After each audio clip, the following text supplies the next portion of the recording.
Good morning. माझ्या सकाळची सुरुवात होते ग्रोसरी आणि व्हेजिटेबल शॉपिंग करण्यापासून. इकडे ख्रिसमस हॉलिडे सुरू होणार आहे आणि इकडे हॉलिडे म्हटलं की सर्व मॉल्स शॉप्स बंद असतात. म्हणून मी आज सगळ्यात पहिलं काम शॉपिंग करायचं ठरवलं. मी सर्वात पहिले आपल्या ज्या रोजच्या लागणाऱ्या भाज्या असतात त्या घेतल्या. फ्रूट्स आणि चिकन घेतलं. तसंच आपले जे काही इंडियन ग्रोसरीचं सुद्धा थोडंफार सामान घेतलं आणि चेकआउट काउंटरवर गेलो. आज नेहमीपेक्षा जास्तच गर्दी होती. शॉपिंग करून आम्ही लगेच घरी आलो, कारण बाहेर खूपच थंडी होती आज. टेम्परेचर जवळजवळ -1-2 असं होतं. घरी आल्यावर मी सगळ्यात पहिले स्वयंपाकाला लागले.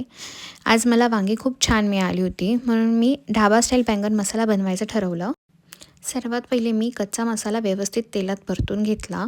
मसाला थंड होईपर्यंत मी कणिक मळायला घेतलं. कणिक मळून झाल्यावर मसाला वाटून घेतला आणि भाजीला फोडणी दिली आणि एका साईडला चपाती बनवायला लागले. तुम्हाला पण जर भाजीची पूर्ण रेसिपी हवी असेल तर मला कमेंटमध्ये नक्की सांगा. स्वयंपाक पूर्ण होईपर्यंतच मला खूप भूक लागली, त्यामुळे पुढचं सगळं शूट करायचंच राहिलं.